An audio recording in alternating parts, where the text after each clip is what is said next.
to that is, well, why do we travel? Why go to Paris? Why go to London? Why go to Japan? It's because it does something to you that's different than just looking at a photograph. You experience it in a different way, and it changes your perspective. It makes you a better person. It makes you understand other cultures and civilizations and other people. It makes you have more sympathy.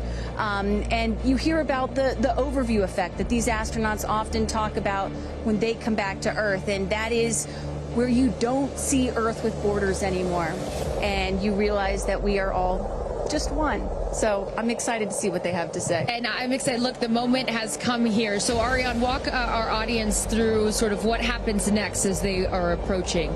Sure. So they have just driven down the road to space, the 2 miles. They're going to go to the north end of that circle and jump out of their Rivians and take a cool shot, a photo that is, with the rocket in the background. Again, all of this is very tightly choreographed, and we want to make sure that they do this quickly so that they can get back in the Rivians, go back around the circle to the base of the tower. At that point, we're going to get them into the elevator that will take them up to the south tower. That's the one in the background.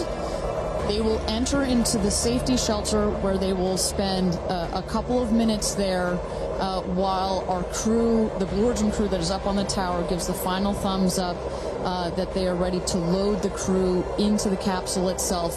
You know, this is safety is paramount at Blue Origin, so we want the minimum number of people out there next to the rocket for the least amount of time. So we keep it fast.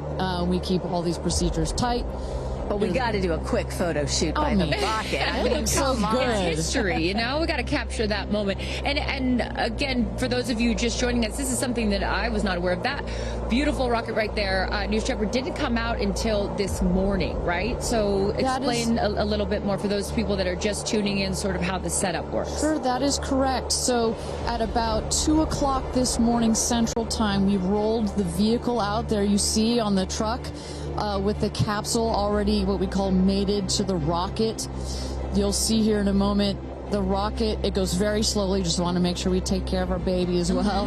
Goes out there, the truck will turn the vehicle vertical, and at that point we connect all the pipes and the hoses to the vehicle, and we start loading the vehicle with propellant. Right there, it's empty. That's for safety and security reasons. That's also, it makes it easier to turn vertical.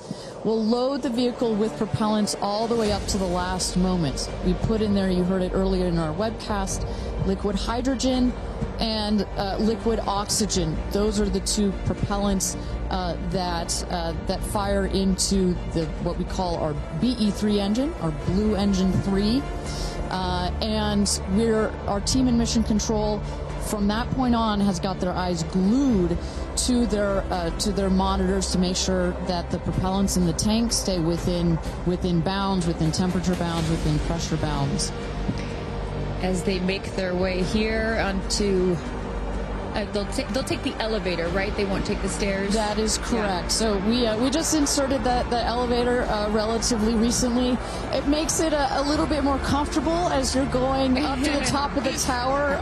You know, we're at about 3,000 feet above ground level in altitude up here in a dry, dusty desert.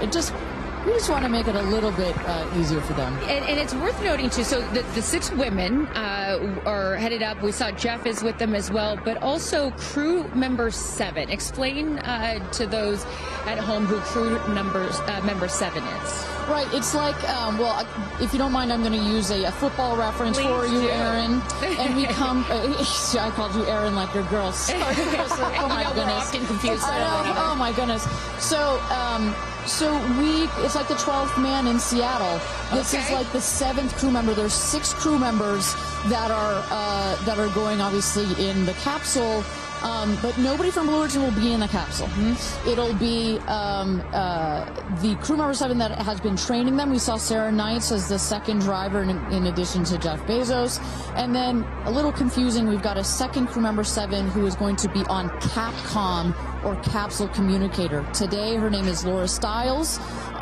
She will be the person that is in are in our astronauts' ears, communicating with them, making sure everything's going okay, also telling them, hey, this is when you can unbuckle, and this is when you can... That's her right there. That's Sarah Knight's right there, exactly. And now we are looking at what?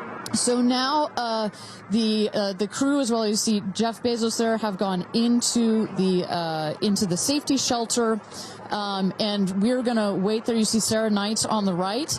She's gonna just communicate with the Blue Origin team that is at the other tower just next to the rocket to make sure that everything is set and sorted for them to do their final load. This happens very shortly here. We clock it at about T-minus 35 minutes, but we'll only do one already. And in case some of you are wondering what a safety room is or why it's there, it's, again, what Ariane was talking about. You want to keep these astronauts as safe as possible for as long as possible. Of course, they'll be safe when they actually get in the rocket, but just in case anything were to go wrong, we had the chance to go inside this room a few days ago, and it is, I mean, is it a bomb-proof room? Do you want to say that? I mean, it is. It is. Yeah, and you feel it when you're in there. You're like, oh gosh, now this it is feels real. Yeah. And after going up that elevator, you know, for us, I think that's the moment where we weren't even going into space, and all three of us were like, whoa, okay, it gets real serious. Yeah. But I love the access that we obviously have in being able to see these women before they go up. For those of you just joining us, we are T-minus 34 minutes to launch for NS-31, Blue Origin's 11th human flight.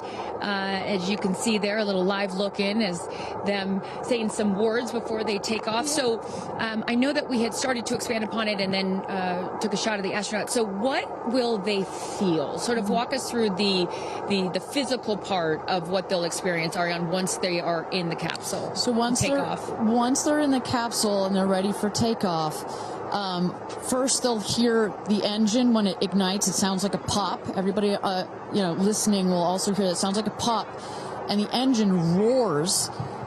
We hold the rocket down for about 7 seconds. Make sure it's all ramped up. And during that period, that can actually be one of the most, frankly, nerve-wracking times, because you start to, if you're in the capsule, you start to see the glow of the flame.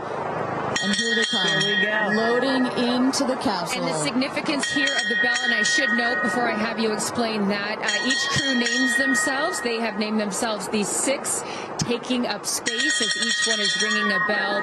And the significance of that is what, Ariane? This is one of our traditions. All astronauts throughout history in various programs have had their traditions. For us, we always want our astronauts to ring the bell. Above there, you see, light this candle. Those were the last words that Alan Shepard said right before he went to space. Alan Shepard, of course, the namesake of our vehicle. He was the first American into suborbital space. And we just like to let the stars know that we've got some people heading their way. Absolutely. As they load in, I will... In my world, we call it an audible here. Just if we have any sound from mission control or anything, I'd love to take a peek at what's going on in there and just give the folks at home some idea of what's happening there. There we go. There we go. So we don't have sound of it, but we can see all of the brain behind this beast. But I could tell you, Carissa, other than a couple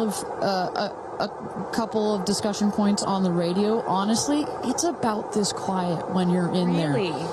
That surprises me, because you would think, like, in a control room in TV, it's a chaos, right? In the best way, but in there, it's quiet. And honestly, chaos is, quite frankly, the last word I would use to describe our mission control. This team, they're working through very specific procedures on a very specific timeline. They've done their own rehearsals over and over again. We also want to keep the communication line open if anything, if anybody's got to call it out. But it is a very well choreographed team we've got. And, when folks are wondering, what exactly are these soon-to-be astronauts doing when they're in these 2 days of training leading up to this space flight, it is exactly this. Simulating everything. They have done dress rehearsals and dry runs of everything that you're seeing here. They practice over and over, getting inside this capsule, strapping themselves in. And, one of the biggest things that they have to remember to do is when they get those, remember, they only get 4 minutes of weightlessness, 4 precious minutes. They have to unbuckle and then buckle back in at the exact right moment. So those are some of the things that they're learning to do and practicing while they're training in that building right behind us. As we look at New Shepard 31, the 31st mission, the 11th human flight here for Blue Origin. We are T-minus 30 minutes. Carissa Thompson, Kristen Fisher, Ariane Cornell with us, and Tabitha Lipkin at the tower. I am going to be leaving here in just a few minutes. I'm going to go to fallback 3, an area. Then I will wait for the capsule to land. I'll wait for the recovery team to come out and then bring you interviews from each of our astronauts as they arrive back here on Earth. I cannot wait for that. Again, we've seen them load now into the capsule, and I just would love, some more play-by-play, Ariana, of sort of what now this process looks like, as it's all new to me. And for any of you that are also joining us for your first launch, welcome. And now we'll let the experts tell us what's going on. So you saw them loading. You saw them loading into the capsule. They are getting into their seats. They're getting into their harnesses. It's a 5-point harness, so clicking them all in. All right, we're hearing that Capcom right now. Sorry to interrupt you, Ariane, which is short for capsule communicator, and ready to do the astronaut comm check. So let's take a listen. Laura Stiles has the mic.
Welcome back, everybody. We are at T-minus 26 minutes and 50 seconds to go until NS-31, Blue Origin's 31st mission for our New Shepard rocket, our 11th human flight.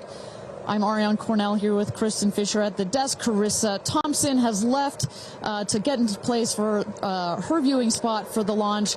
We are waiting on Capcom, or the capsule communicator, to run the comms check with our astronauts. But Kristen, we were just talking a second ago about what's going on here. You see our crew member 7, Sarah Knights, who's coming out of the capsule there. She has helped load our crew into the capsule, has done just a double check, making sure those seatbelts are nice and tight, as well as make sure that the earpieces and everything are set for our astronauts. I should note, just as we give kind of we got this beautiful aerial shots this morning of the rocket. We have these sunshades you see on the at the top of the capsule, that kind of white square. We've got one there in the foreground, and coming around you'll see another one on the back. Those windows are so large that it can kind of act like a greenhouse in there, and especially down here in the West Texas desert, it can get a bit toasty in there. So we've got some nice sunshade for their comfort. And I love that we can see some of the crewmates inside the capsule as they're getting strapped in. I think you could see Lauren Sanchez right to the left of the hatch right there from that camera shot. So pretty cool that you can see them this close to lifting off. You know, Ariane, I have to say, I might break in. We got experience. Jeff Bezos here. Yep. I'm so excited for you. I don't want to get off. I want to go with you. And when you get back, I can't wait to hear how it's changed you. I love all of you. See you soon. Godspeed. Gradatum ferociter. And there you heard it. Some words of support from Jeff Bezos, founder of Blue Origin, also astronaut himself from our first launch.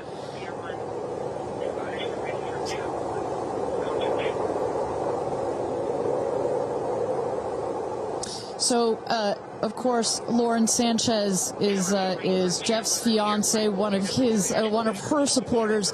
But as we mentioned before, we've got lots of friends and family that are supporting the rest of the astronauts here. They are out at the viewing tower. Let's turn it over to Tabitha. Tabitha, have you had a chance to chat with some of the family members out there? You know, a lot of friends and family have come out here, and it is an exciting vibe. I am standing by with two women who need no introduction. And Chris, I have to start with you. What is it like to be here, and what brought you all the way out here to this launch? Well, Lauren and Jeff, we're here to support our girlfriend and our friends, and I never thought that we'd be talking to you from a space launch. For sure. So this is a really unique experience, and we're just so honored to be here to support them and watch this amazing part of history. And I'm so proud of her.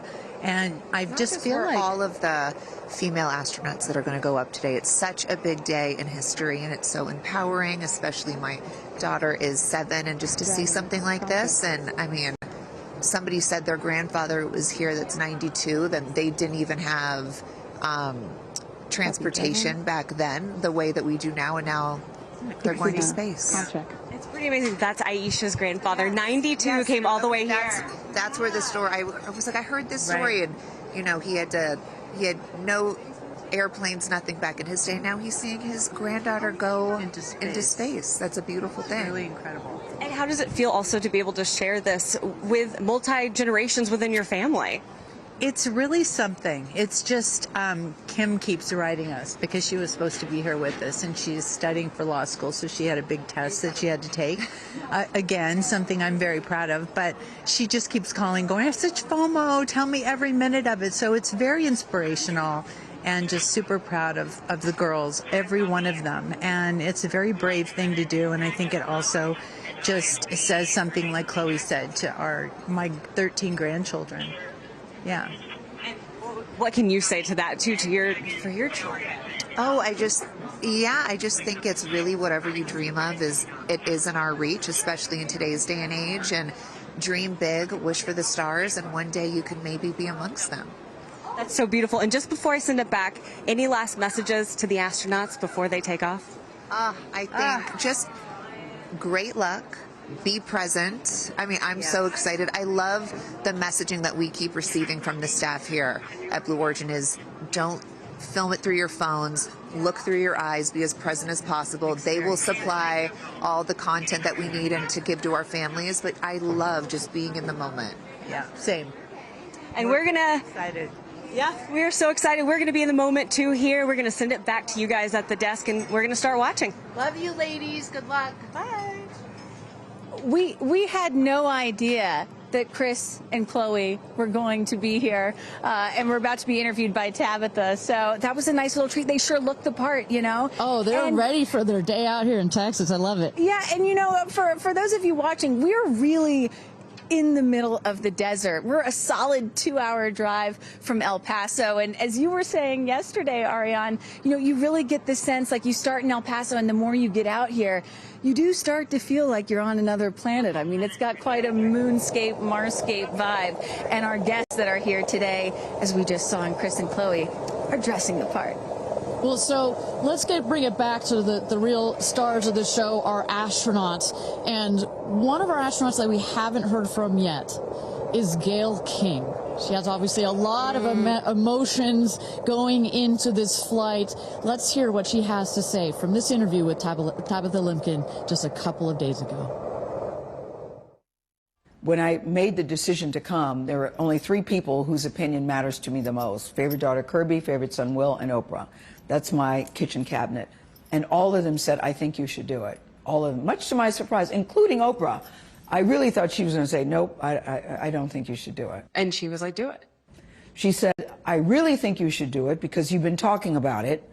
And when it comes back and you're not on it, you're going to be kicking yourself saying, I could have gone and I didn't. And I don't want to have to hear about it for the next few years. And, you know, I think everybody in this group is a storyteller and explore, and to be able to take this message and tell other people what it was like from our different perspectives, I think is very significant. Do you have a message for the kids watching? You should always know that no dream is too big. You know, we have someone, Aisha, who was told when she was a kid, your dreams are too big, you need to dream smaller. No child should ever be told that. And so I want people to know no dream is too big. And also, LL Cool J said this to me once, dreams don't have deadlines. Isn't that good? That is real good. Dreams don't have deadlines. I've never forgotten that he said that, and I believe that as well. What are you taking up with you? Oh, I have a bunch of stuff. I have Luca. I wanted one of his favorite toys, so I have a Sesame Street character called Tamir. Tamir is this little black boy with great curly hair, so Tamir gets to go to space. I have a wooden cross that you can hold in your hands. It fits like in 3 prongs. And a stranger came up to me at the airport. She said, I always hear you talk about being a nervous flyer, and I wanted you to have this. And so if you're ever on a flight and you feel nervous, take it out and hold it. So whenever I'm flying, I have this with me. Also, I just noticed, what is this on your wrist? So Jared, who's one of our jib operators at CBS Morning, his daughter, Denise, who's 7, made this for me. And she came into my makeup room and said, I made this for you. Someone else gave me astronaut era. That's pretty great. Space sister, Amanda, just gave me this. I mean, so I feel that I feel I'm pretty well protected. Absolutely. I will say this, as excited as I am, I'll be very glad when we come back down. I will be very, very, very glad about that. Well, clearly we heard Gayle there and prior to coming down here in Texas, nervous and excited at the same time, but one of the things I like about this is that she just makes it real, you know? Regardless of who you are, this is a nerve-wracking experience, and the fact that she's so authentic about it, but also, more so, she is stepping so far out of her comfort zone. I think that in its own right is extraordinarily inspirational. I think most people would feel the way that Gayle is feeling right about now. I would. You're about to launch into space.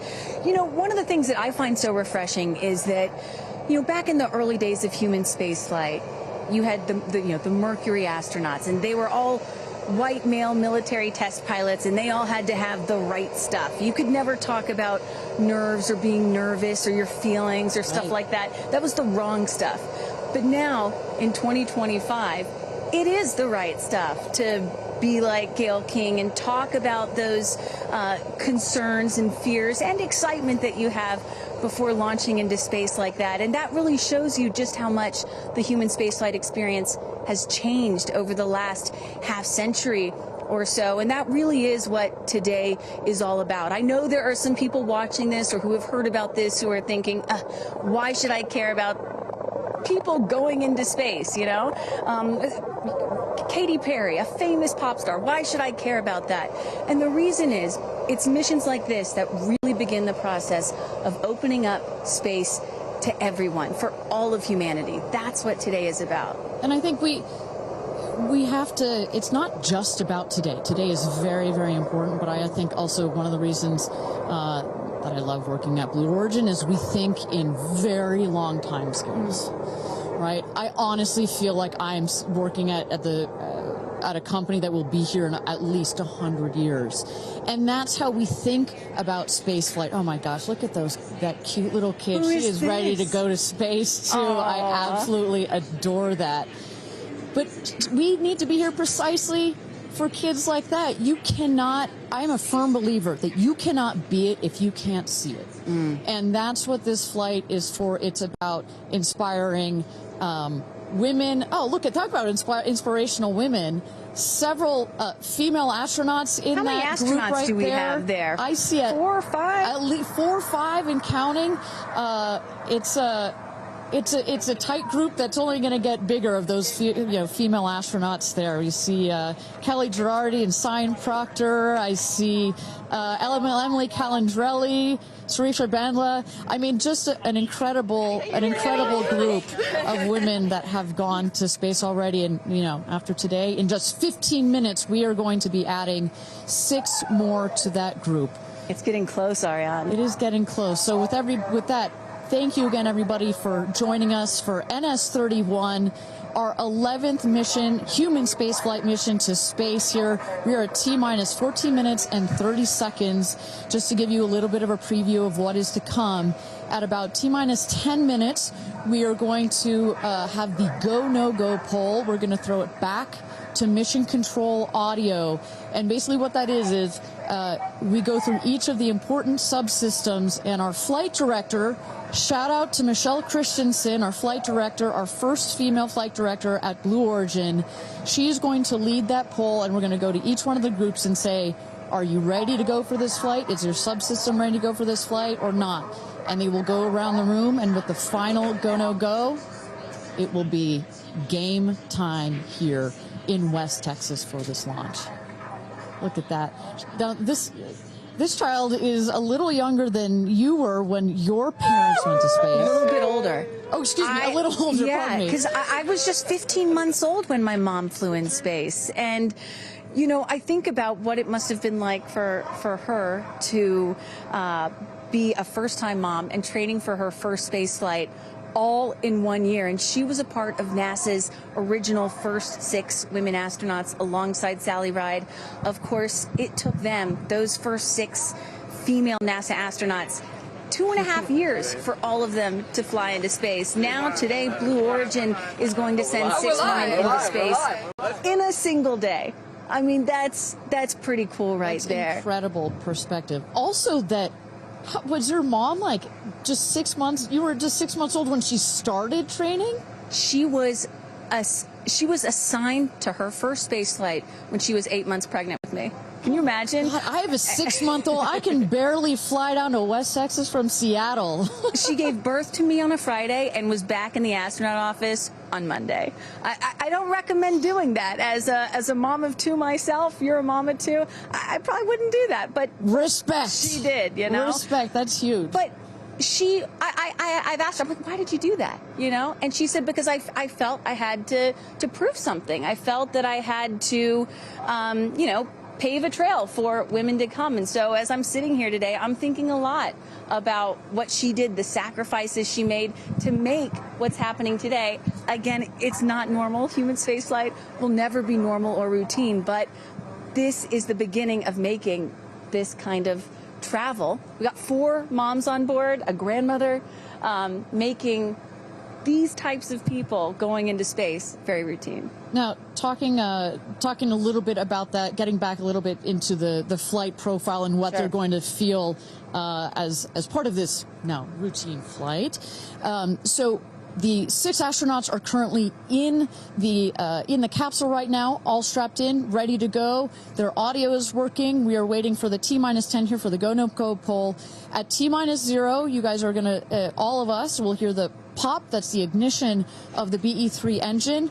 It holds down the rocket for about 5, 6, 7 seconds. Inside the capsule, they'll start to see the glow of the flame, and then they will lift off. They will take off. They are in a somewhat reclined seat, and they'll start to feel the G-forces on their body. And so kind of like sitting in a car that's accelerating, it pushes you back against the seat. That's the same here, except they're going up. They will accelerate to they'll have 3 Gs. So here on Earth, we're at 1 G. When you accelerate to 3 Gs, so like if you're 100 pounds, it feels like you are then 300 pounds. But Kristen, crazy. It's crazy. But in that reclined position, it's dispersed across your body. Bad. It's not as bad. It kind of feels like a weighted blanket. Oh. And then it nice eases and cozy. up. It's nice and cozy as it gets nice and dark. I'll take a weighted blanket right about now. But they're not, don't worry, it's going to get nice and dark, but there's no sleeping on this. They are going to have the most incredible view out of those windows. The capsule will separate from the booster. That's when they're going to feel weightlessness. They'll get the about 4 minutes to unbuckle, enjoy the weightlessness, enjoy the insane views out of those windows. They'll buckle back in, come back through the atmosphere. That's actually when they're going to have the peak G-forces. They peak at about 5 Gs. Which is kind of counterintuitive. You wouldn't think that you would feel the max G-forces on the descent, but that's when you do. But that's when you do, and it's kind of like, because you're coming back through the atmosphere, right? It's thin up there. You come back through the atmosphere. It's thick. It's kind of like diving into a pool. It kind of goes whoosh against you at 5 Gs, but then it eases back up. And we deploy the parachutes, and they come floating down at about 10 to 15 miles per hour for a nice soft landing here in the desert. At the last second, there's an air cushion that comes out. Go. Booster. Here's go, Paul. Go. Ground. Go. And go. Go. Safety. Go. Capcom. Go. Engineering. Go. This is the flight director. New Shepard is go for launch. Booster, commence terminal count. Protocol flight.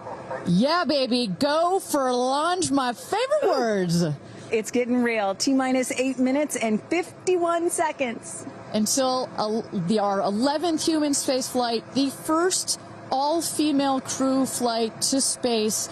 All 6 of our astronauts are loaded in the capsule, waiting for just 8 minutes and 30 seconds to go here.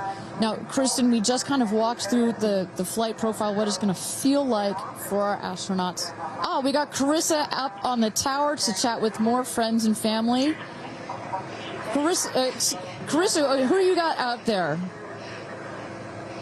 I don't need to introduce the incredible woman. I don't need to introduce the incredible woman next to me, who is a ray of sunshine. Oprah, you are wearing yellow because Gayle's call sign is sunshine. Yes, right. And all of us, the whole family is wearing yellow today. And I you know, we've been friends. It'll be 50 years next year. We've been friends since we were 21 and 22.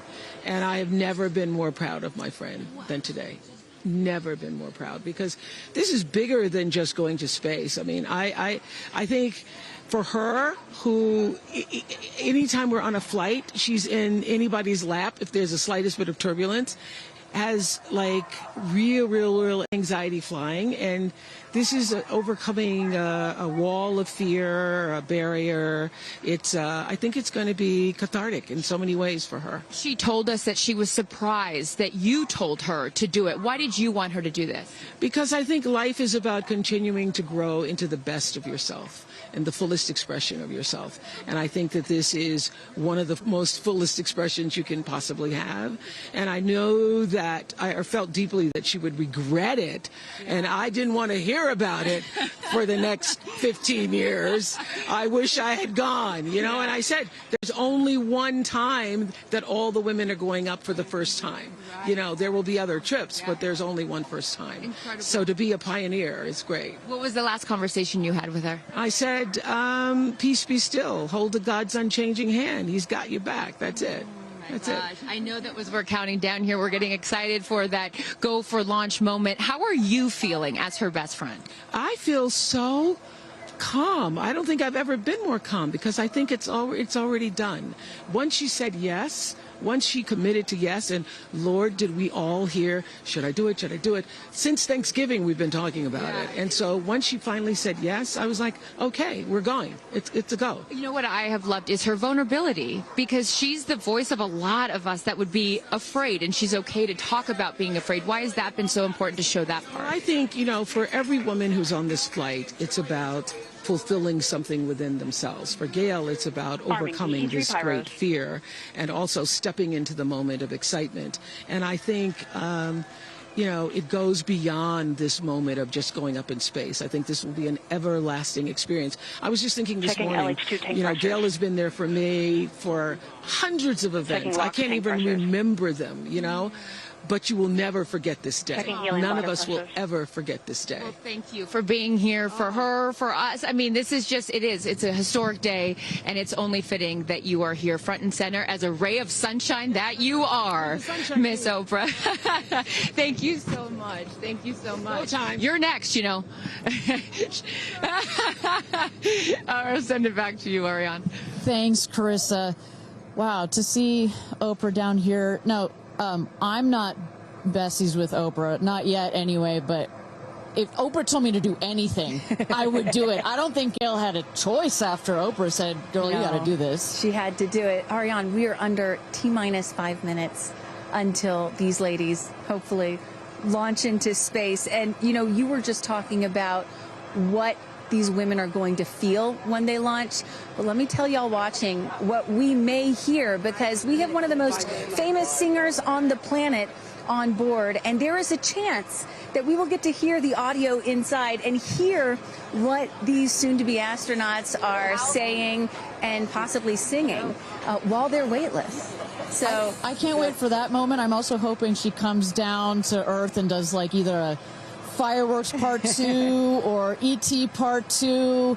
I think that's going to be, and I think, but let's stick on this point for 1 second, Kristen. I think one of the incredible parts about this crew is their ability to tell the story coming out of this in their own unique way. The way Gayle can go on TV and talk about it, Amanda can go and continue to advocate for women more broadly about it, the way Katy can sing about it, etc., the way Kerianne can produce films about it. That is what is so special about this crew in particular. And that is what's so special about this new era of spaceflight. This is not NASA. This is not governments. It's not the U.S., China, or Russia.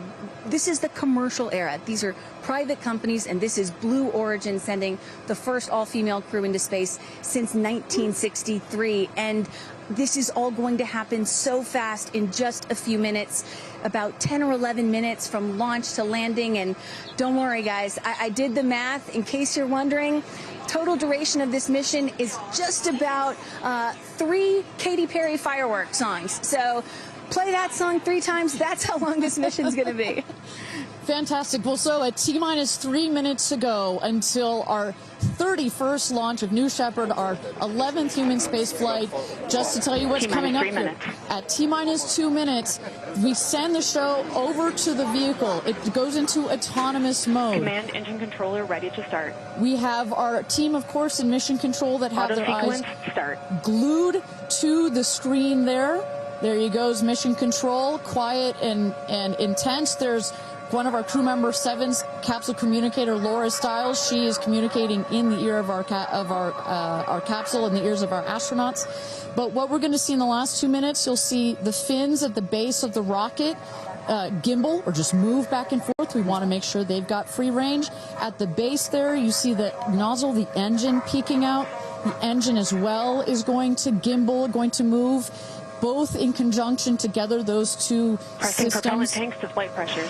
Those two systems guide the rocket. And when you are out there at this moment, this rocket feels like it is alive. It feels like it is a living, breathing, hissing thing, right? And there's the gantry pulling back from the rocket. T-minus 2 minutes and counting.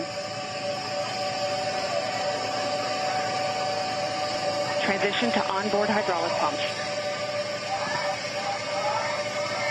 And this right here is the moment that they've been training for. 2 days, becoming a crew, becoming a team. After you go through an experience like this, it's more than a team. It's almost like a family. You are so tight to go through something as intense Executing as this. aft fin built-in test. And everything looking really good, Ariane. So far from mission control, everything is clean and green for this launch. T-minus 1 minute to go here.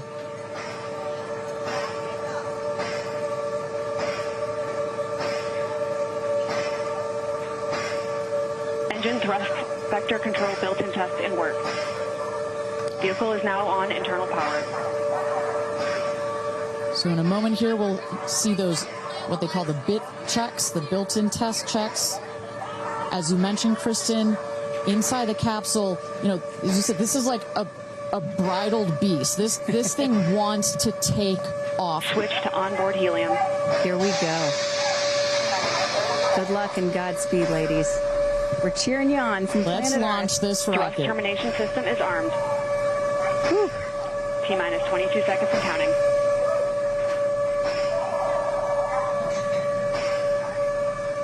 Guidance internal.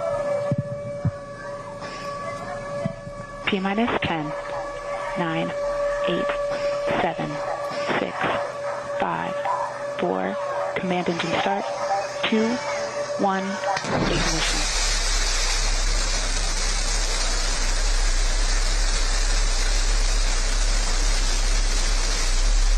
Liftoff. New Shepard has cleared the tower.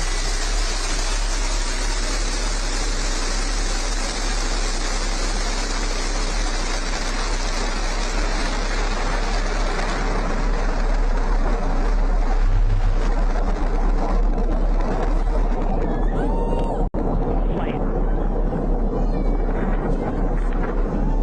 6,000 feet climbing.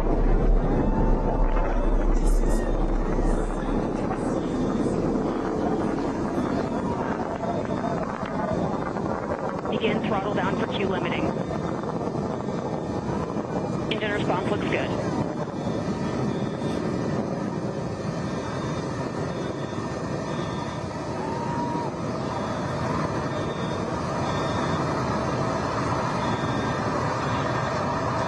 Max Q, maximum dynamic pressure. Mach 1, vehicle is supersonic. Engine back up to full throttle. Supersonic, we have passed through max Q, maximum dynamic pressure. That's when the vehicle, the stresses between the atmosphere and the speed are at the maximum. So to punch through that is so important. You see the BE3 engines is firing beautifully. You see the stream of steam behind it. Those ladies right now are having an incredible view on their way to space. Passing through 80,000 feet, 1,300 miles per hour. You're going to peak at about 2,300 miles an hour over Mach 3, 3 times the speed of sound. Shortly coming up, we'll have MECO, main engine cutoff. We will turn off the engine, but the two craft, the capsule and the booster, will continue their ascent to space. Stand by, MECO.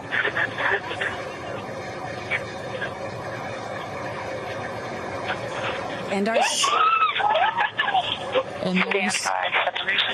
you saw the main engine is turned off. We're now going to separate the capsule from the booster, and at that point, Kristen, that's when all 6 astronauts are going to start to feel the weightlessness, and shortly thereafter, we're going to let them unbuckle. And that right there is the most critical milestone of this whole ascent. Oprah watching her best friend go to space.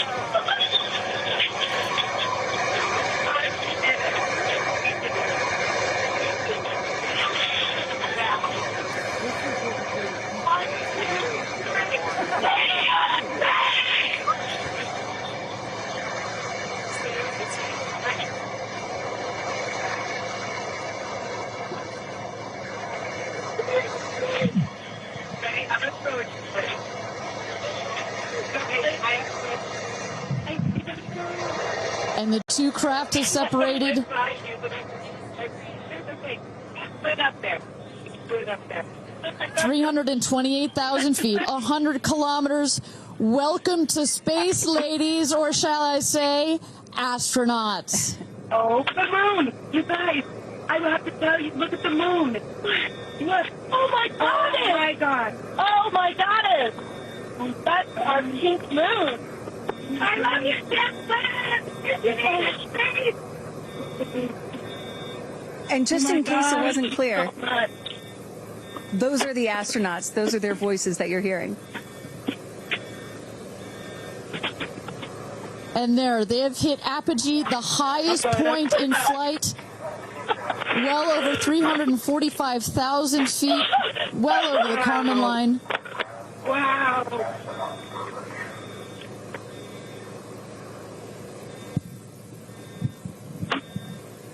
And at this moment, the astronauts have unstrapped from their seats. They are floating. They are weightless. They are experiencing zero-G for the very first time in their lives. And Katy Perry did say that she was going to sing in space. I'm waiting for it. Waiting for it. 1 minute warning. 1 minute warning. So that is Capcom indicating a 1 minute warning for our astronauts to take in those last views before they get buckled back into their seats. At this point, both craft are descending already. Oh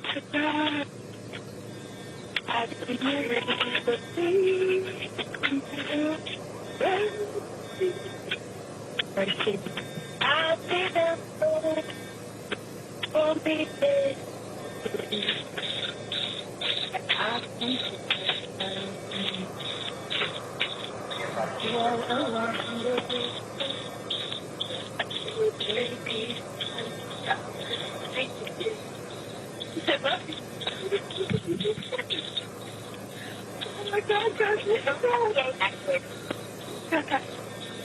wow, so peaceful up here.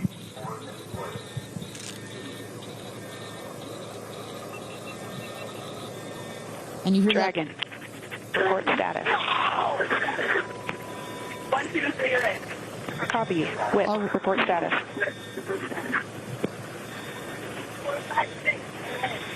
Copy, all astronauts in seat. And a great piece of news there. All astronauts are back in their seats. You see the two craft now that on the bottom, that is the rocket that is screaming back down to Earth. The rocket will beat the capsule to its landing spot just 2 miles north of where it's taken off from. At the top of the rocket, you see a couple of fins that have popped out. Those are to stabilize the rocket as it comes into land. Shortly thereafter, you will see the drag brakes that deploy that will cut the speed of the rocket in half. And then in the last moments, and there it is. We can see it from the stage. There comes the rocket down. It's going to relight its engine. We can also see a sonic boom. We're going to hear that shortly here. And remember, this is something that had never been done before until just a few years ago. Truly the stuff of science fiction that you're about to watch in just seconds. Drag Here we brakes. go.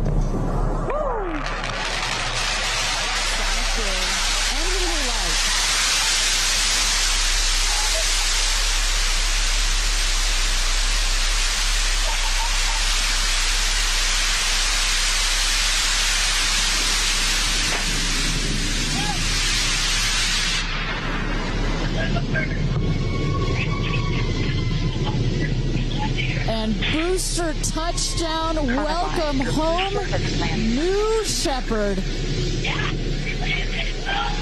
Picture perfect landing right there. Picture perfect landing. Right on target. See that dust kind of creates this dramatic cloud that reveals the beautiful rocket that has just taken these ladies up to space and back. And I love the echo across the mountains. Is that what I was hearing there? That's what you were hearing. You heard the sonic boom, then you heard the engine relight, and all of that reverberates in this big, beautiful valley in West Texas.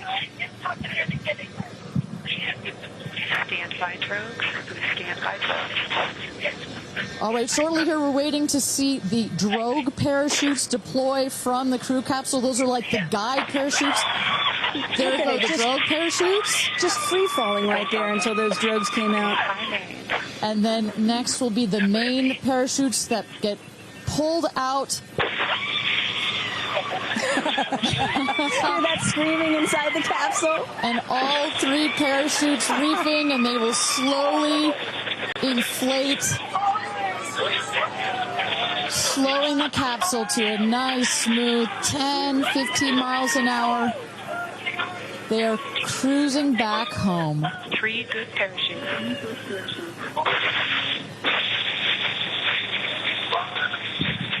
And I tell you, Kristen, from having gone through all of the simulations, I have gone through all of the training. They put you in the capsule that simulates all of this, including the sounds, and when you hear the motors of the parachutes pop out, that is the best moment in flight. Because I know Blue Origin does everything they can to make this as safe as possible, and y'all have an impeccable safety record, but it still has to feel really good when you know that you're coming back to Earth with those parachutes fully deployed.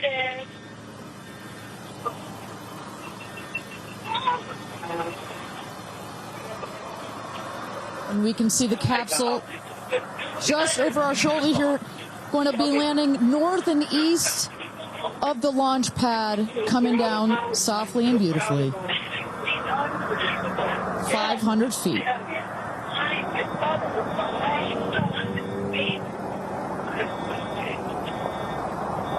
And you will see a puff of smoke when it touches down, a puff of dust. That's normal. A puff of dust, last milliseconds, air cushion that will kick up the dust. It's a very soft landing despite the sporty perception. There it is.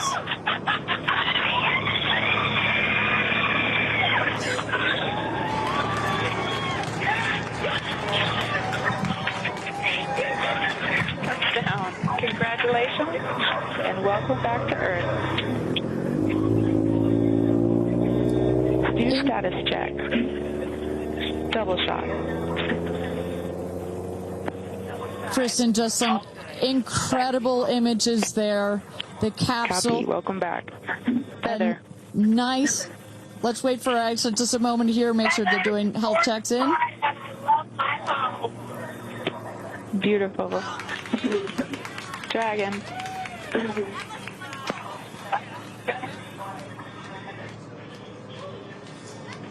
Yes, and as you heard it there, everybody seemed to be just as ecstatic to be back here, back on Earth. Everybody appears to be fine.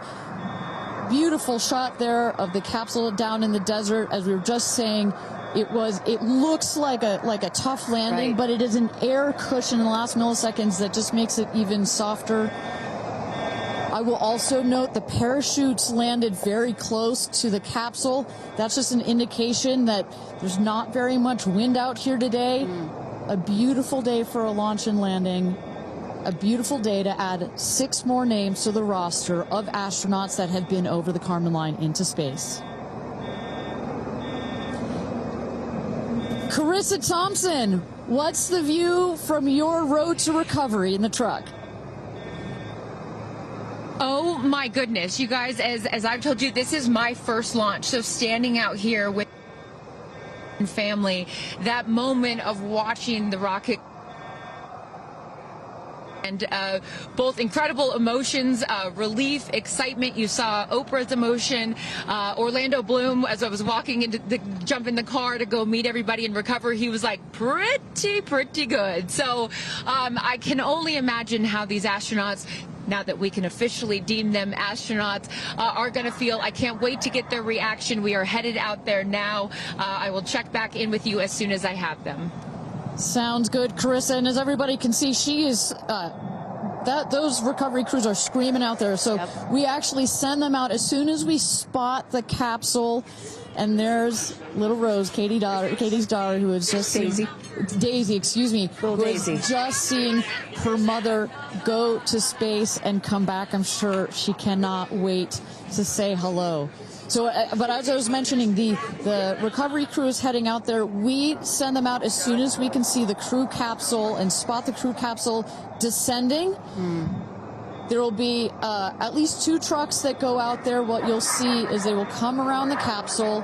We also have crew member 7 who's in there.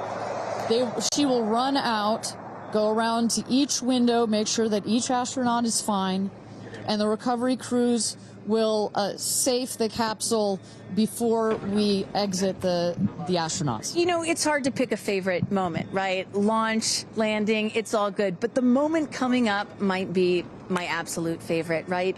It's the moment the recovery team gets out there, then all the friends and family, and we get to see the astronauts emerge from the capsule, and we get to hear what they thought from the last, 10 minutes or so that they were up in space. And I think one of my favorite things that I've ever seen in covering space, certainly with Blue Origin, was that moment for William Shatner, Captain Kirk, as he emerged from the capsule. And this is exactly why you want to send people that are not just professional astronauts into space. What he said was so moving that day. 100% agree. But it's not just the astronauts that are here that are being moved by this event. We've got Tabitha that's with some of the friends and family out there. Tabitha, give me an update from the viewing platform. I mean, not a dry eye in the stand, I tell you right now. Chloe, I just want to know from your perspective, that moment, what was it like? I don't think I realized how emotional it was going to be, and I literally had chills all over my body from the second it launched until the moment I just saw it land. And it's sort of hard to explain, because I don't think you would be that emotional, but it's incredible. It takes your breath away. And I feel like I have all this adrenaline and I'm just standing here. Right? It's very true. Same. It's really, first of all, we're so thrilled that the girls are safe and everything went so well. And so that's a relief, because, I'm sure there's a lot of nerves up there, but to hear the girls screaming and having such they said they saw the pink moon. Yeah. I heard the audio. I was like, that is the coolest thing. So I cannot exciting. wait to get the footage from inside and to see that. I want to hear every little emotion that they had, and we can't wait to see the footage from inside. What are the chances? The pink moon, the rocket launch. It's so exciting. It's a great day. It's been a pretty phenomenal day. So when are you guys going up is the real question. Oh my gosh, I don't know, but this made it a little more enticing, I will say. But I don't know. But I've learned to never say never. Right. That's right. You can go on behalf of the rest of us, but thank you. I think we'd all drag you off of the tarmac before we let you go up. But I like you being an observer. Okay. Yeah. We love being able to share this experience with you, and thank you for sharing how you feel out here with our audience. So it's been really, really incredible. So yeah, the emotions are high because it's so exciting and energizing. And gosh, Kristen, Ariane, I don't know what to say. I did cry. I didn't think I was going to cry, and I cried. Tabitha, I love you putting them on the spot there. Chloe and Chris, are you guys going up? Keeping up with the Kardashians In space. We're waiting for it. That's the all lady launch. Well, thank you so much, Tabitha, for that. And you could see that, you can hear that, you can hear from Tabitha. Even she is emotional and has tears in her eyes. When you're down here for one of these launches, and Carissa, when we get her back on the line, I'd love to hear her thoughts on this. The intensity and the energy and the emotion out here, even though you're in this remote place, but it all gathers here in this valley, and it's really intense. No matter how many times I've seen all 31 of our launches, it gets me every time. Well, anytime somebody says, I don't get it, what's so exciting about space? Come to a launch. Come see a launch in person, and then you'll change your mind. And, as we await the moment where these astronauts emerge from the capsule, I'm reminded of what William Shatner said on his mission. He said, "What you have given me is the most profound experience I can imagine. I hope I never recover from this." And I love that. I hope I never recover from what I just experienced. And one of the neat things about this is these women were not in space for several days where they had time to get acclimated to it. They only got 4 precious minutes of weightlessness. And so that high, that feeling of, ooh, I want more of whatever that was, is still so fresh, and you really get to see that when they step out of the capsule. We catch our astronauts. I mean, their minds are still in the process of being blown when they come out of the capsule, and Carissa is going to capture those moments for us shortly here after we get our recovery crew. You see there some of the friends and family have already started lining up there, while the recovery crew, you've seen some images. As I mentioned, they're safing some of the systems on the capsule. We want to release all of the excess air and gas that created that nice air cushion. We'll remove the parachutes, make sure nothing gets tripped up. Also, we reuse those parachutes. And then crew member 7 will take the stairs up to the hatch. It's like a good 3.5-ish feet off the ground, so it just makes the getting out of the capsule that much more comfortable. Crew member 7, last but not least, crew member 7 will open the hatch, and we'll get to see one by one as these lady astronauts now exit the capsule. And a lot of people are probably familiar with seeing, NASA astronauts or Russian cosmonauts emerge from a spacecraft after a long duration flight on stretchers or, glorified. They need some assistance because they've been exposed to zero-G for so long. Not these astronauts. They're not going to need any assistance. That's one of the beauties of a suborbital spaceflight. You feel great. You don't have to deal with space sickness, right? Exactly.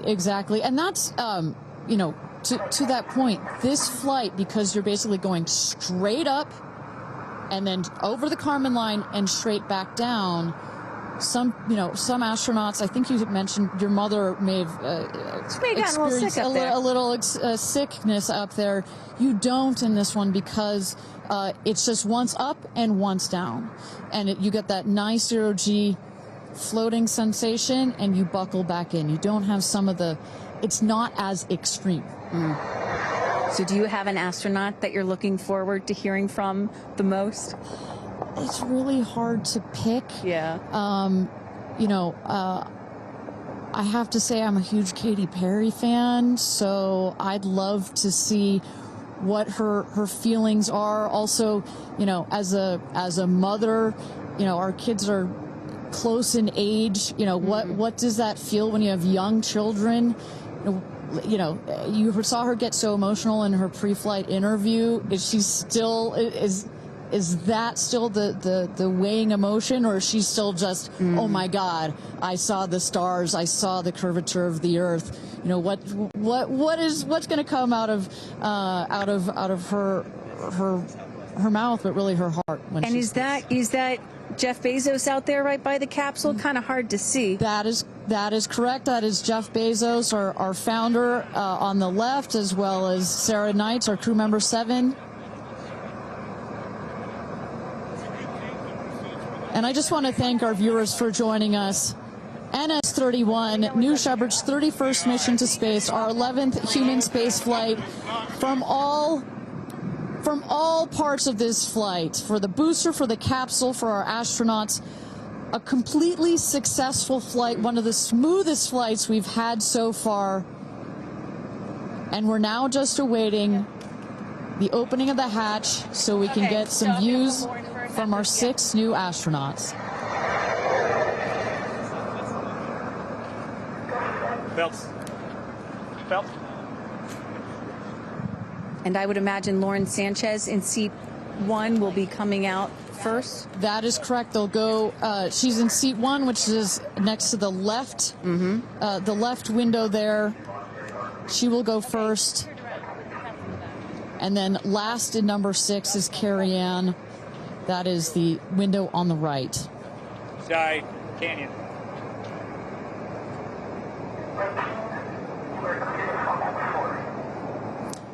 See those vans arriving. Those are friends and family.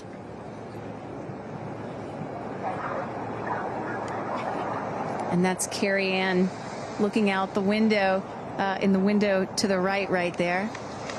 Lauren Sanchez on the left. And you really get a sense for just how big these windows are. I mean, when you're inside this capsule, it's almost as though you're getting a full 360 panoramic view. One of the cool features of this capsule, the largest windows of any spacecraft. So over a third of the surface area of this craft is windows. And that's on purpose. There were many meetings with our founder, Jeff Bezos, where our engineers brought him some windows. He said, nope, make them bigger. They come back, nope, that's nice, but make them bigger. And what you get here, why is that so important? So many of our astronauts have said, when I got out of my seat, I looked outside my window, and I turned around and I looked at the other 5 windows, and my brain created a panoramic view, a panoramic photo of it, because so much of the capsule is windows, and it makes for just an incredible experience. Sarah. Good? Okay, here we go. Yeah. Here goes Jeff Bezos to open the hatch.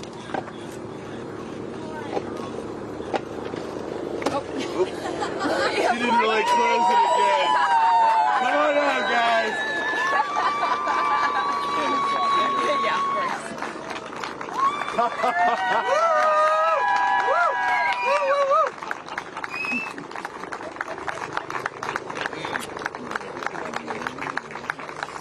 We'll see your baby. Where are my babies? They're over here. Go see them. Where? Oh, we have to go Right there. Okay.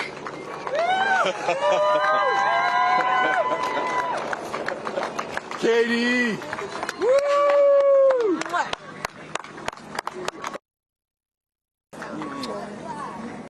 Thank you. Thank you. Amanda!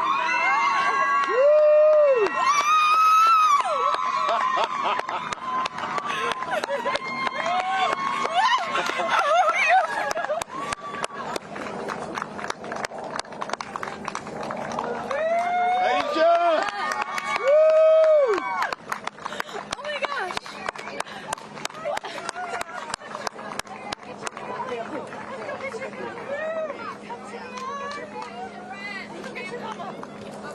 Gayle! I just have to have a moment with the ground. Let me just appreciate the ground for just a second. Thank you, Jesus. Oh my God. That was amazing. Yeah. That was amazing. I'm so proud. So proud of you. Oh, there we go.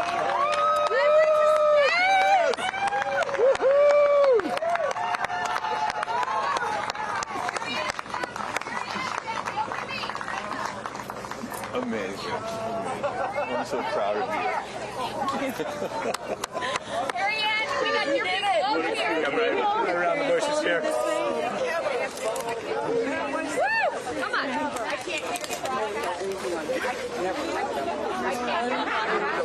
I have no, it's not working. So someone just tell me when we're on. Does anyone have our on? All right, and you just saw it there. All 6 astronauts coming out, all ecstatic. Katy Perry and Gayle King both kissing the earth.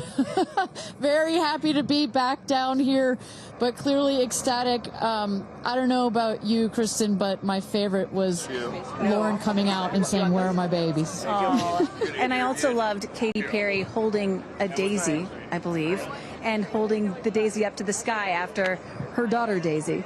Sweet moment. With that, let's turn it over to Krista Thompson standing by outside the capsule. I don't really have words for it. Oh my God, Lauren, I want to cry just seeing you. I'm so proud of this crew. Like, I mean, Gayle, you know, we were just talking in the capsule, doesn't even have ear piercings. She's so afraid to do anything. And she got in that capsule, and I think, like, it profoundly changed her. I mean, for me, I can't put it into words, but, like, I looked out the window, and we got to see the moon. And it was pink. Was it pink? Full moon. It wasn't pink, but it was almost full. And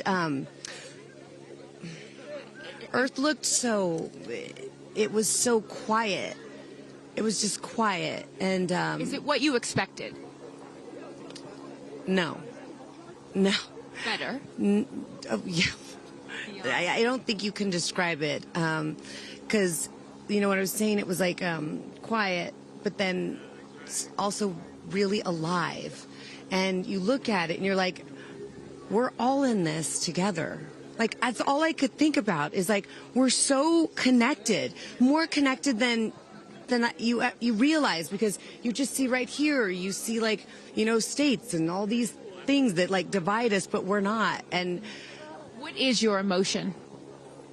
What makes you emotional? Joy.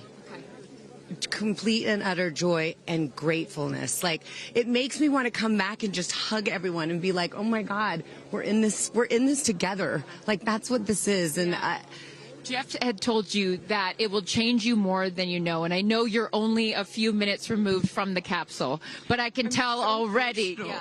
Yeah. To be this I did. I'm like, I don't cry that often. So I didn't expect to be this emotional, but it's also all the love that was in that capsule, and all the heart and the feelings and all the things, and like seeing Jeff before I left, I just went, I had to come back. I mean, we're getting married. If I didn't come back, that would be a bummer for me. Only you, by the way, would say this to me. You said, Jeff, if you don't want to marry me, you don't have to send me to space. Don't have to send me to space. What an incredible experience for you. But the fact that when you're in there, we got to hear some of your audio, but give us some of those moments when you guys, just from the second you took off to the second you landed, describe, if you can, for us what we didn't get to hear. It was a feeling of joy and and camaraderie. It was a feeling of gratefulness. It was a feeling that we're doing this. And Alan Shepard, I told you about this, did this same exact flight, and he became the first American in space. And 6 women just did the same flight that he did it. Oh, I just want to keep hugging you. It's really cool. Yeah. And I hope that more people get to see this, because I feel, I don't even know how much it's going to change me. And I want to thank the Blue team. I mean, look at them. I mean, they work so hard to make sure this vehicle gets up and safe. And I'm so proud of you. I'm so proud of you. It's one thing to say you're going to do it. It's another thing to actually do it. And I know there's a phrase in your family that life takes off on the other side of fear. And here you are, just having landed back on Earth. And now you are officially, Lauren Sanchez, already adding to your extensive resume, you are an astronaut. Congratulations. Thank you. I'm very excited. I'm excited to share it with the world, and I'm so grateful to everyone here. I love you. Go be with your family. But to process and download what just happened to me. Well, get on in here, Amanda. Someone that can now articulate exactly how Lauren is feeling. Lauren being so candid about overcome with emotion. How are you feeling? I know, Amanda, this has been a dream of yours, a long-awaited dream, and now it is finally official. You are an astronaut. Congratulations. Thank you so much. I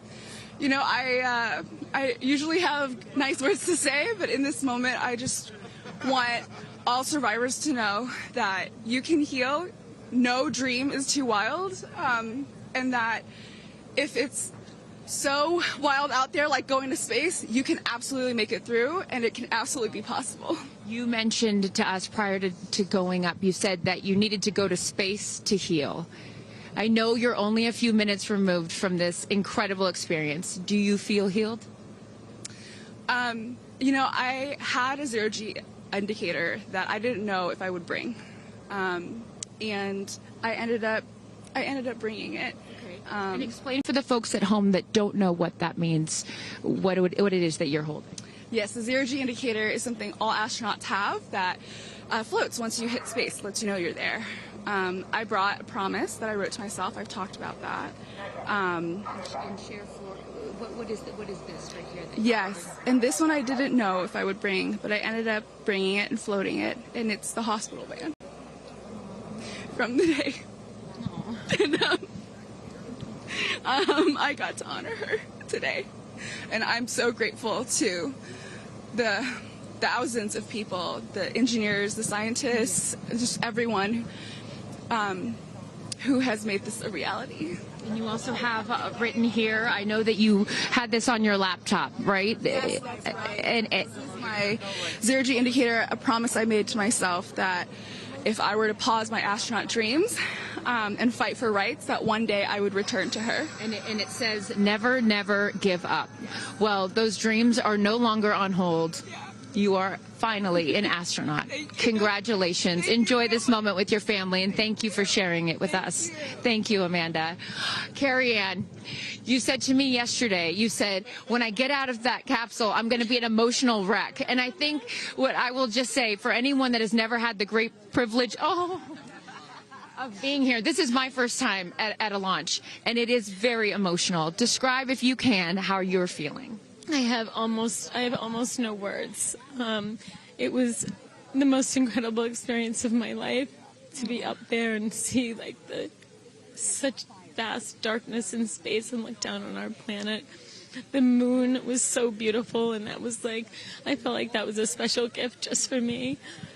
I'm so sorry. No, don't apologize. Are you kidding? You just went to space. You just went to space. This is it. And like knowing that everything, like everyone I loved was standing down there looking back up at me. And I just hope that these types of experiences, clear a path for everyone to be able to do that.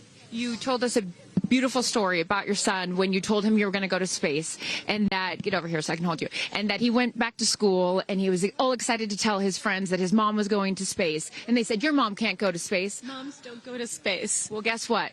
This mom just went to space. Congratulations. You are officially an astronaut, and I know you're wearing a very special necklace from an incredible group of people that you hold near and dear to your heart. What would you like to say to them watching? I'm wearing a few necklaces today. My dear friends threw me a blast-off party and gave me this feather, which obviously represents the Blue Origin logo, and it felt so special to have it close to my heart. And in space with me. And I feel like it helped me take all of them with me on this journey. Yes. Well, I will let you go enjoy this historic moment with your family, and thank you for sharing it with us. Congratulations. You're an astronaut.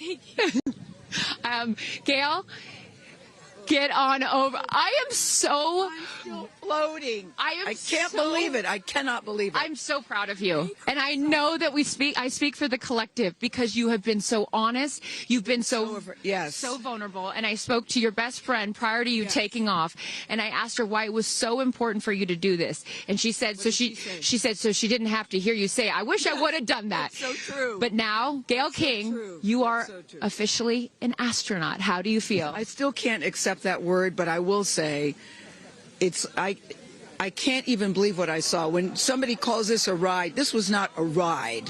What happened to us was not a ride. This was a bona fide friggin' flight. And our instructor, we were so well prepared. So every noise we heard, we knew. But the flight instructor said that I am her best success story. Why?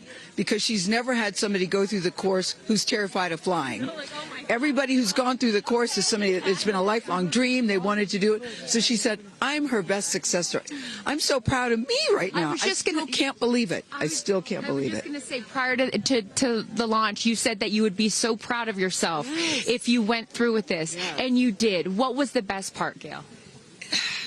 It's oddly quiet when you get up there. It's really quiet and peaceful.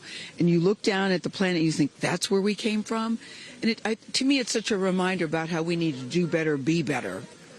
Do better, be better human beings. And what do you mean by that? Processing. Well, it's so nasty and so vitriolic nowadays. And I mean, if everybody could experience that peace that we had up there, and the kindness and what it takes to do what we did, all the people that it took to get us up there and get us back safely, I'll never, ever, ever forget. And when we were up there, have you talked to Katy yet? I have not. Okay, no. When we were up there, after zero G is very difficult. All the training about this is how you get in the chair and this. I look like a friggin' moose getting in the chair. It was like, just let me get in the chair. Let me get the seatbelt on. But, we had a very do this. How would you describe it? It's very difficult because you're floating. But the best part was when we got back in our seats after zero G's, Katy sang "What a Wonderful World." She did? Isn't that nice? Oh, come on. She sang "What a Wonderful World." I see dreams. Oh, yes. Oh. Because we'd been asking her to sing all the time, and she wouldn't. And then, because everybody said, sing roar, sing fireworks. And she said, it's not about me. I wanted to talk about the world. Wow. No, isn't that nice? You got to ask her about that. That's really special. And when Lauren got out, she was overcome by emotion for a lot of reasons, and rightfully so. But she spoke to the group and how close you guys have all become because of this experience. How would you describe the camaraderie that you guys now have together? I would say that we are forever bonded, because you can't go through what we went through to look out for each other, to help each other, and not be changed by that. You know, it really is a true. People throw the word around, but it really is a true sisterhood. But it speaks to how we were, you know what, we were set up for success. The training was so, I can't stress this enough. The training was so friggin' good. We were set up for success. And it went exactly as they told us it was going to. Every boom that you heard, the drones, the drogues coming out, the parachutes coming out, it went exactly as they said. Are you glad you did it? I am glad I did it. I am glad I did it. Yeah. I am very glad. I have no regrets about doing it. What would you say to people watching right now that are scared, that are fearful of anything? What would you say to them? Well, I just said I'm stepping way out of my comfort zone, because this is so not like me. I said up there, I might now get my ears pierced. I've always been afraid. Which is great. I love that you've never had your ears pierced. No, even Hootie at the training center. You don't have your ears pierced? I go, because it hurts. Oh, my gosh. But I mean, for people that are afraid, Eleanor Roosevelt once said, courage is doing something that scares you, but you do it anyway. And I stepped out of my comfort zone in a way that I never thought was possible for me. And now that I've done it, I really do feel I can take on anything. Anything. Congratulations, Gayle King. You are an astronaut. Thank you, Chris. I am so excited for you. I'm so excited for you.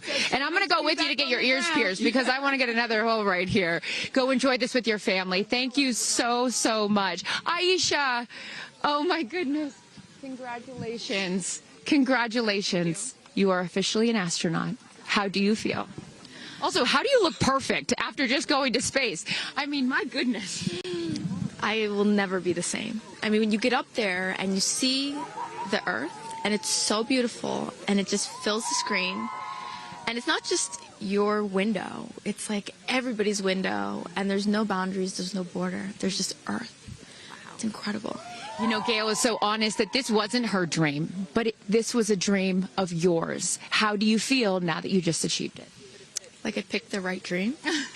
And when we landed, I said, Exuma, I'm good, blue calm, but I'm ready to go back. Wow, really? Yeah. What was the best part for you? The best part for me, actually the whole thing. But we got in and we counted down from 10. And then I started to hear some singing. And when we lifted off, everybody, you could just feel the energy in the capsule. And when we got up there and we got out of our seats, we all just looked at each other. And there was this moment, and I can't wait for people to see it on the video, but there was a very special moment between all of us. And it's just beautiful. It's so beautiful. Yes. Where is your grandfather? Your 92-year-old grandfather, who I know you were so excited to bring. What did he say to you when you got out of this capsule and got to see him for the first time? He said, I was really worried for you, but then Oprah squeezed me. Oprah has a way of making us all feel just a little bit more at home and a little bit calmer. I know your father is watching down on you, and he is your angel. What do you think he's thinking right now in heaven? I think he was like, woo! To have the opportunity to have flown his star in my flight bag and to have a perspective that very few people get to have of Earth, I just feel a renewed connection to everything in life and where we are, and I can't wait to go back out there and pour what I've learned into the world. You have given so much to so many, and I know there are a lot of people watching right now, some young boys and some young girls that are inspired constantly by you. What would you like to say to them? Dream it, plan it, and go and do it. I never really thought I could go to space, although I really wanted to go. And today just confirmed that dreams are real, and sometimes reality is wrong. Your dreams just came true. Congratulations. Go enjoy this with your family. Thank you for sharing your experience with us. Katie. No, you're not the crier of the group. Feeler of the group. No, you are not. I'm crier. I'm going to tell you something right now. You are officially an astronaut. Thank you so much. How do you feel? I feel super connected to love. so connected to love. I think this experience has shown me you never know how much love is inside of you, like how much love you have to give, and how loved you are until the day you launch. We had these incredible shots of Daisy watching you as the rocket, it'll make me cry, as the rocket's going up, and she was so proud. Just kept saying, Mommy, Mommy. And I know you'll feel the same way when you watch it. And you brought a real-life Daisy up. That's it was right. important for you, not only because it's your daughter's name, but why else was that important to bring it? Daisies are common flowers, but they grow through any condition. They go through cement, they go through cracks, they go through walls. They are resilient, they are powerful, they are strong, they are everywhere. Flowers are, to me, God's smile, but it's also a reminder of our beautiful earth and the flowers here and God's smile and the beautiful magic that is everywhere, all around us, and even in a simple daisy. So to really appreciate it and remember it and take care of it and protect it. Gayle shared with us the song that you sang when you got up there. What a wonderful world. Why was that important to sing that particular song? I've covered that song in the past, and obviously, like, my higher self is always steering the ship, because I had no clue that one day I would decide to sing a little bit of that in space. But I think that it's not about me. It's not about singing my songs.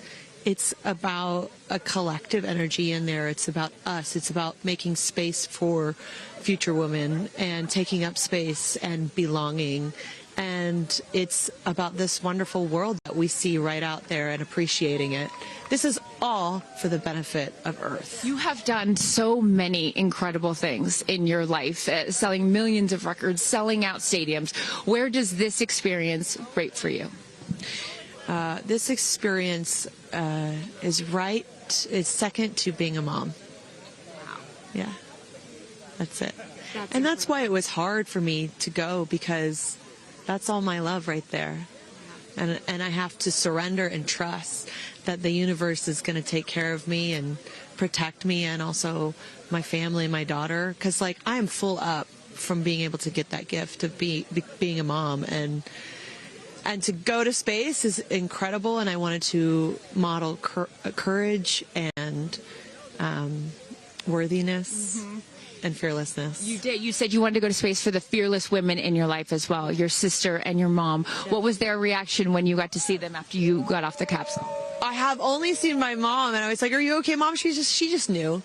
She knew. She was totally okay, and I'm sure she was speaking in tongues underneath her breath, as she does all the time. She would do that for anything else, but definitely today. But she was so super confident. My mom, she has this thing where she can see. I mean, even down to the name of, like, the capsule being tortoise. I know you spoke to all of your fans about that the capsule's named tortoise, the feather on the side, that, you know, the symbol of Blue Origin, all of those gave you confidence that this was the right thing for you to do, correct? Yeah, because I just asked for a sign from the heavens, from my angels, and they're like, well, here's the feather, which is what your mother calls you, and if that's not enough, the capsule's named Tortoise, which is your second nickname that your mother calls you. And I'm like, okay, I'm going. Yeah. I got the message, and I'm going to get the message.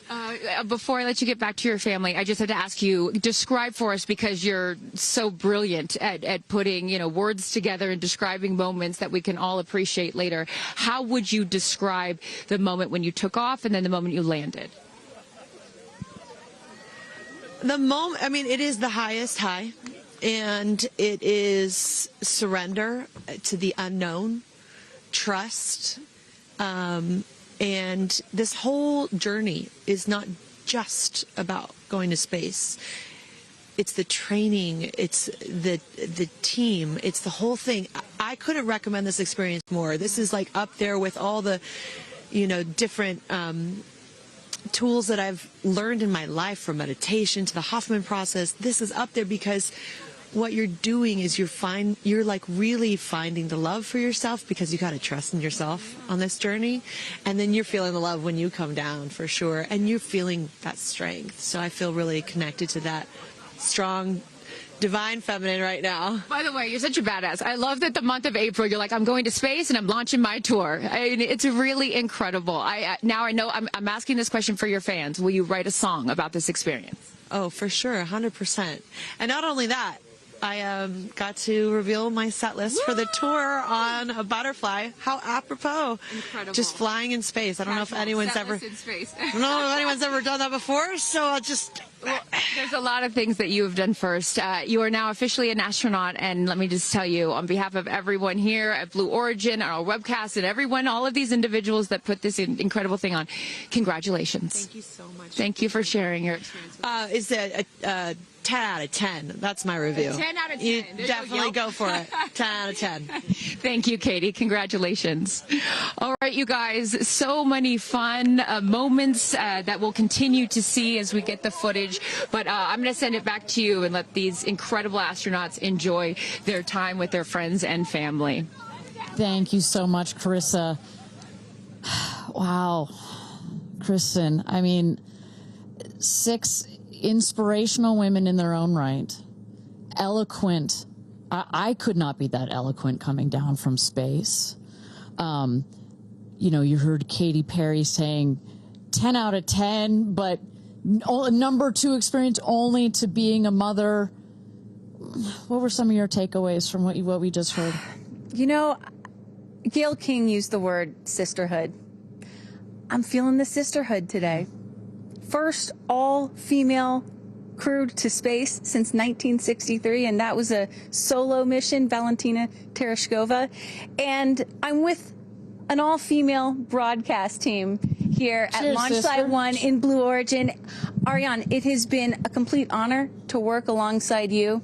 It has been such an honor to watch all of the things that these women and their loved ones have said about what this experience means to them, because I am a firm believer that if you don't understand why people come out here to watch a space flight, it's just because you haven't seen a launch yet and you haven't been a part of this experience. And I truly believe what we witnessed here today is something that will continue to open up spaceflight and this experience for all of humanity and our little ones at home. 100%. You know, I said it earlier. You can't be it if you can't see it. And to see these 6 women go up and the roles that they have played before, but I can't wait to see the roles that they play afterwards in their way of telling this story for the world to hear, to experience, to see.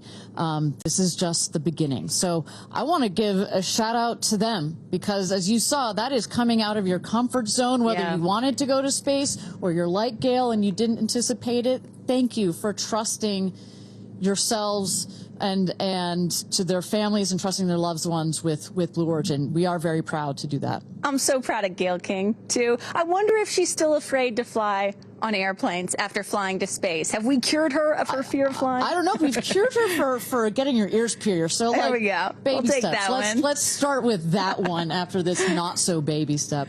Aw. Look at that beautiful shot. And now the party starts, right? Can we pop some champagne and celebrate a little bit later? Let's do it. It's only 9:20 a.m. It's not too early. 5 o'clock somewhere, baby. All right. What an incredible day. Just for all of us, for our astronauts, for our Blue Origin team. It was an honor to fly you to space. And if you would like to follow in the pioneering footsteps of these astronauts and purchase a seat to space, visit blueorigin.com and click Fly to Space.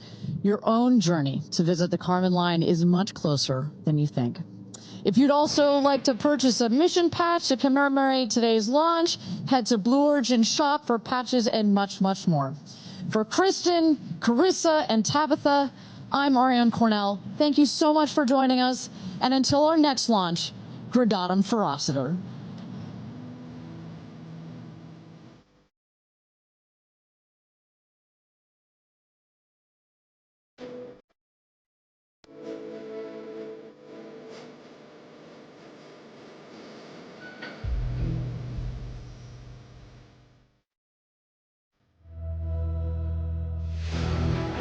Have you ever dreamed of going to space?